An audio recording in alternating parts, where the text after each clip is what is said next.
Bom, meninos. Cacete, vamos ver aqui. Vamos continuar aqui a aula.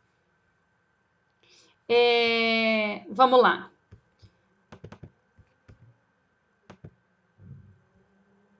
A par disso, nós falamos que é suficiente e efetiva as medidas substitutivas da prisão. Tá sem voz, professora. Oi? Liga o microfone aí. Eita.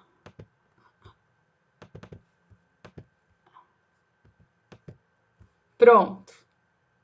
A par disso, nós falamos que é suficiente as medidas substitutivas da prisão e sugere-se até mesmo um monitoramento eletrônico. Colocamos aqui ementas que falam que a prisão somente pode ser decretada quando for a última ratio e que, na ausência dos requisitos autorizadores previsto no 312, deverá ser revogada ou até mesmo não decretada. Também falamos que, em diversos casos, quando a prisão é decretada, não havendo motivação concreta do periculum libertatis, hoje esta é a regra, periculum libertatis, que é o último requisito que veio com o pacote anticrime. Indício suficiente de que é um risco o estado de liberdade. Isto tem que ser no caso concreto. Jamais se admite prisão preventiva fundamentada em argumento genérico. Exemplo: o tráfico é um crime grave, portanto deve ser preso. Jamais. A pessoa vai... Se ela cometeu um crime uma vez, isto indica que vai delinquir novamente. Jamais. Tem que haver fundamentação, motivação concreta, o porquê que é um risco que ela volte a delinquir. Se não tiver, não decreta a prisão. Tudo bem? Outros detalhes que eu quero conversar com vocês vamos fazer aqui uma alusão ao Código de Processo Penal. Só deixa eu abrir aqui, Ctrl F, 314. Houve diversas alterações no Código de Processo Penal com o pacote anticrime. Por quê? Porque a prisão preventiva, por mais uma vez, ela estava caindo na regra, ao invés de ser a exceção. O que hoje acontece? Minha opinião sincera. O que eu acredito que hoje acontece é que nós temos uma segurança pública muito fraca, medidas públicas afirmativas ridículas, verdade é essa, um sistema de ressocialização falho e uma sociedade que quer resposta. Então, cai na mão de um juiz, o juiz se vê como um xerife. Eu vou prender, deixa o preso lá. Só que isso traz uma gama de problema estrutural para o Estado, sem olvidar da falta de vagas, que também deveria ser combatido. E aí? Outra coisa que com a Lava Jato começou a se fazer da prisão um meio de chantagem, para que a pessoa delatasse, né? E tudo isso foi sendo discutido no STJ, porque o STJ é até mesmo o tribunal competente, ao meu ver, para interpretar a lei federal.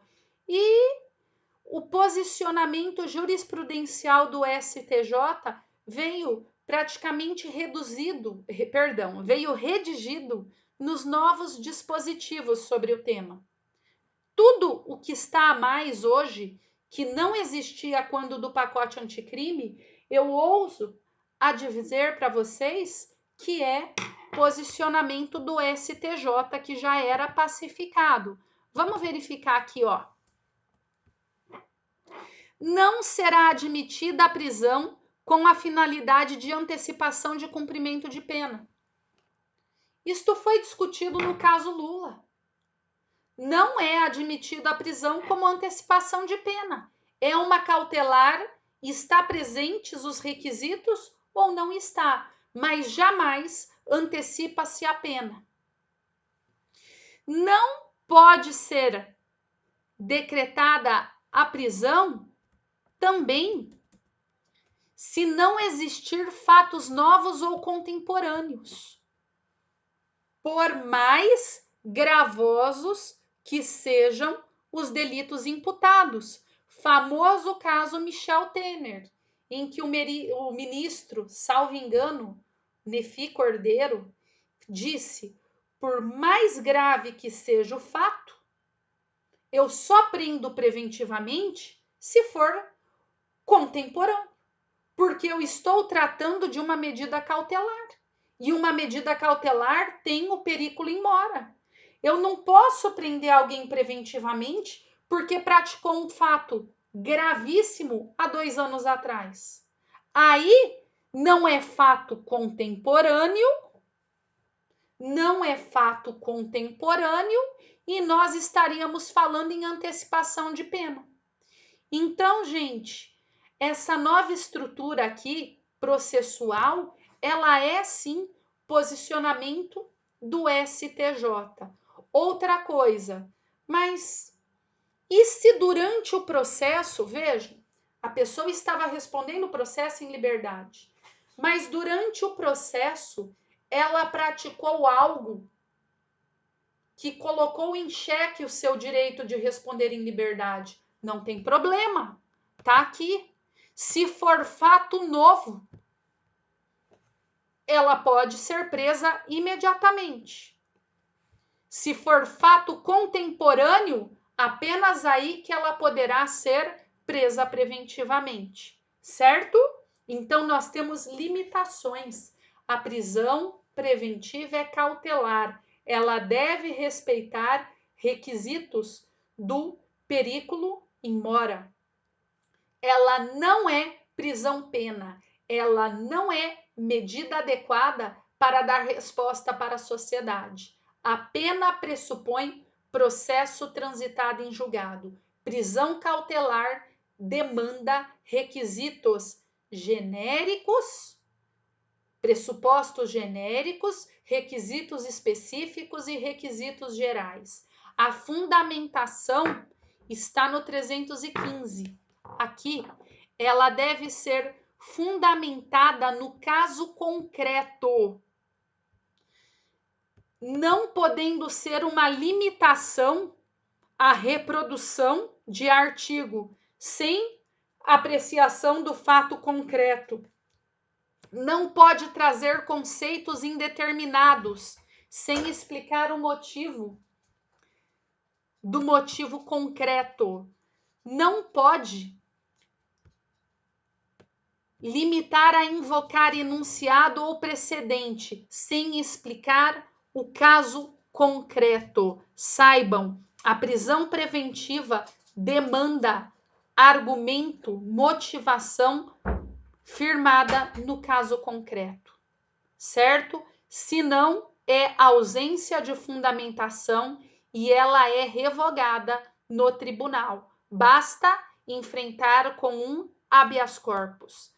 A prisão fundada em argumentos, em motivação genérica, a título preventivo, não prepondera.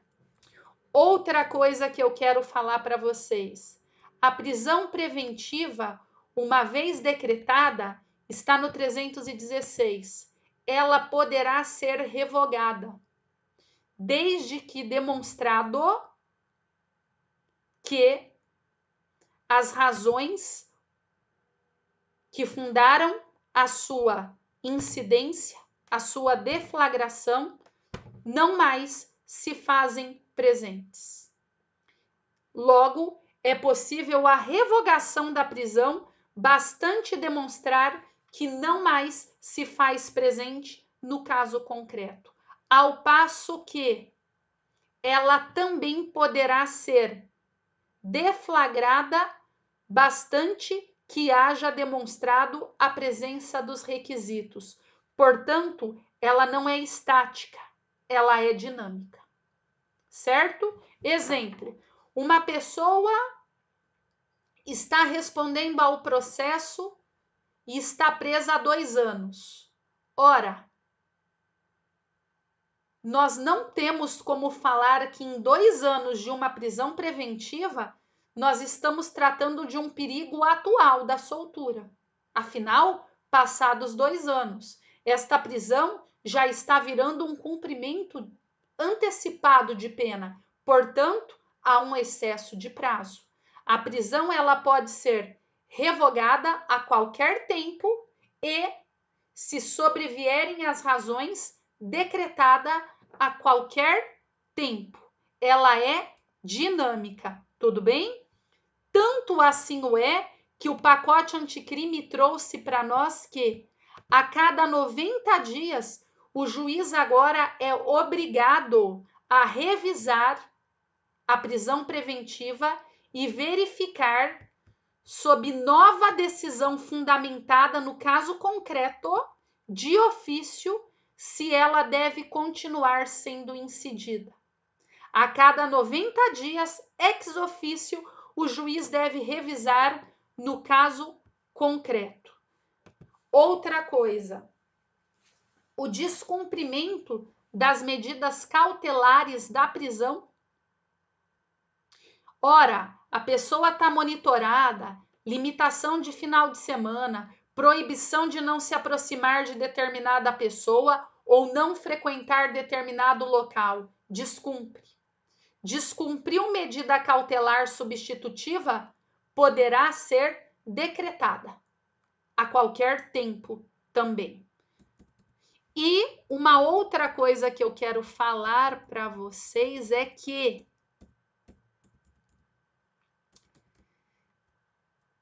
só um pouquinho. Vou passar aqui para vocês só um pouquinho, devendo preso ser colocado. Deixa eu achar. Se o delito for praticado, mas houver ali indicativo que o agente praticou o fato sobre uma excludente de ilicitude, não deve ser decretada. Se houver indicativo que ele praticou o fato em excludente de ilicitude, não deverá ser decretada. Exemplo, um homicídio. Mas há indicativo, óbvio, vai ter que ter um processo, porque a dúvida, João, prepondera para a sociedade. Mas há um indicativo ali forte, que estava em legítima defesa, estado de necessidade, não decreta a prisão. Tudo bem? Beleza? Ótimo, meus amigos. Lembrando a vocês que nós temos também a prisão domiciliar. Sobre a prisão domiciliar, eu quero falar com vocês 2 vertentes. A prisão domiciliar, ela existe tanto na Lei de Execução Penal como no Código de Processo Penal. Ou seja, poderá existir a prisão domiciliar a título de cumprimento de prisão-pena, quando a pessoa já é condenada, como também no processo penal, quando a pessoa não tem nenhuma condenação.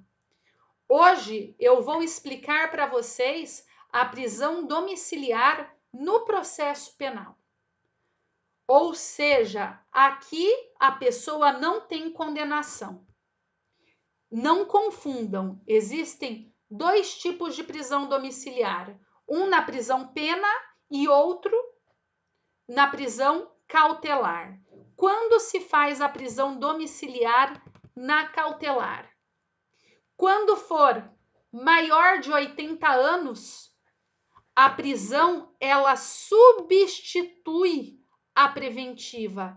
Vejam que interessante. Vejam que interessante.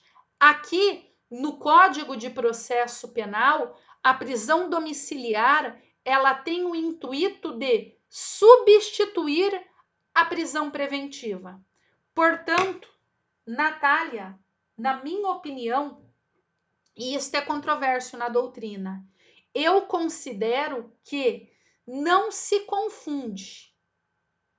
Nesse caso, nós temos presentes os requisitos para que tenha sido decretada a prisão preventiva.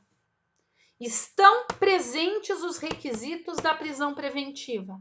Todavia, por alguma situação fática e processual, esta prisão deverá ser substituída, certo?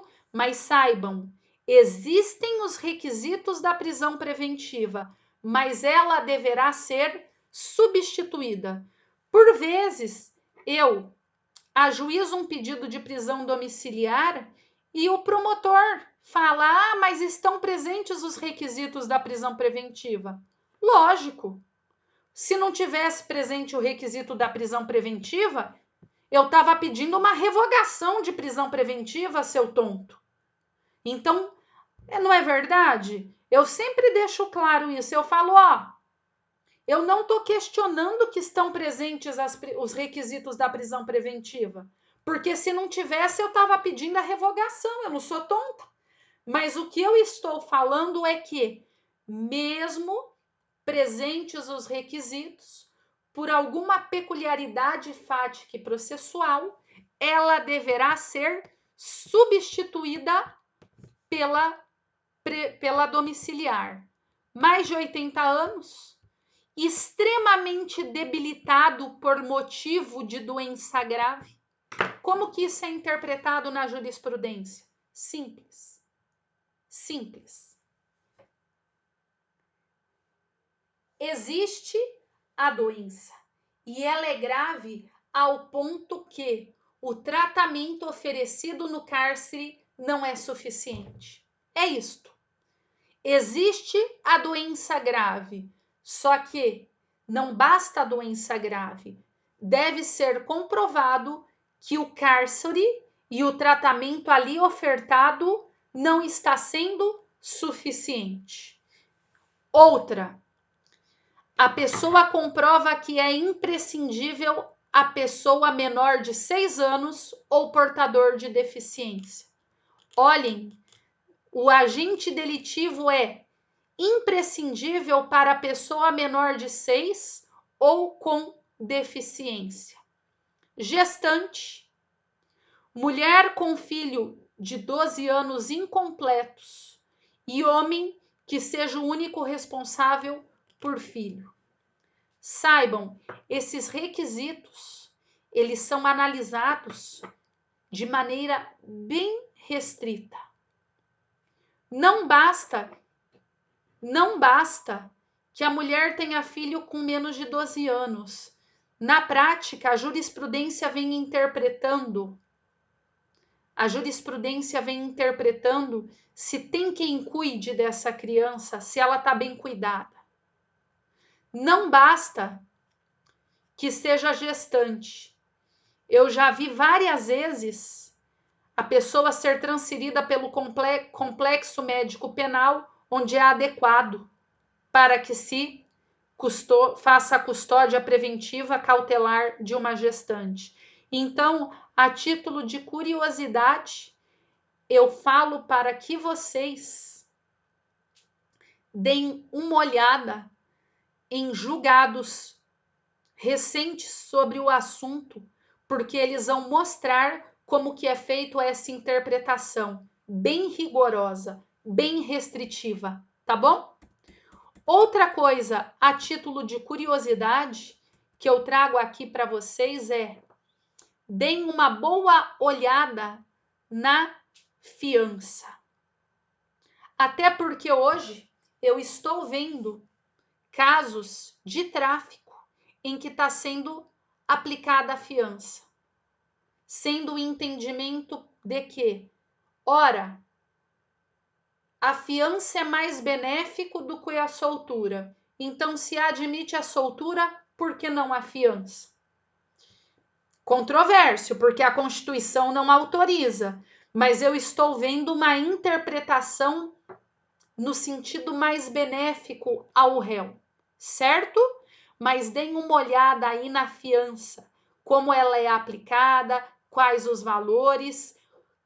Por gentileza, hipóteses em que não é concedida racismo, tortura, tráfico, terrorismo e hediondos, isto aqui vem sendo relativizado.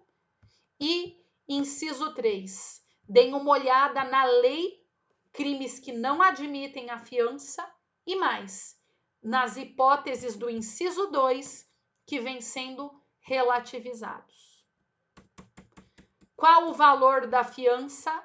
Vocês têm que saber, isso aqui é mera leitura de lei, certo? E quais as hipóteses que a fiança é quebrada. Então, o que eu quero como atividade é: qual crime não admite fiança?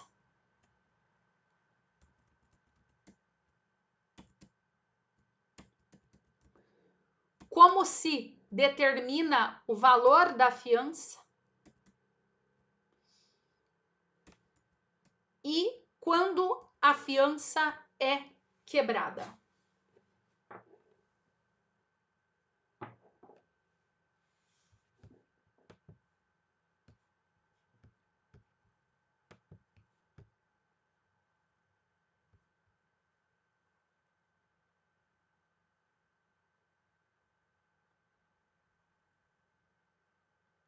Tudo bem? Beleza? Sem esquecer de colocar a hipótese que eu disse do inciso 2, em que vem sendo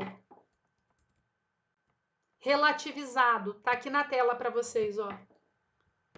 Achem posicionamento da jurisprudência sobre isso recente.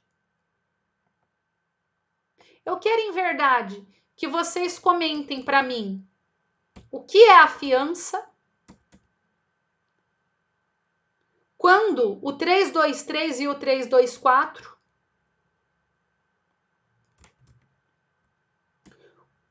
como é quantificada o valor da fiança e quando a fiança é quebrada.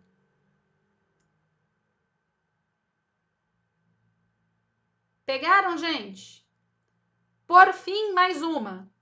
Cabe fiança pela autoridade policial? Em qual caso? Cabe arbitramento da fiança por autoridade policial? Em qual caso? Amanhã, hoje eu nem vou colocar lá, amanhã essas atividades estão aí para vocês fazerem, para ser postado. Pode ser amanhã, gente? Fechou? Beleza, dá uma olhada aí. Aula que vem, não deixem de vir, que nós vamos falar do tema mais difícil do processo penal, competência. Tá bom? Um abraço, boa noite. Tchau, tchau.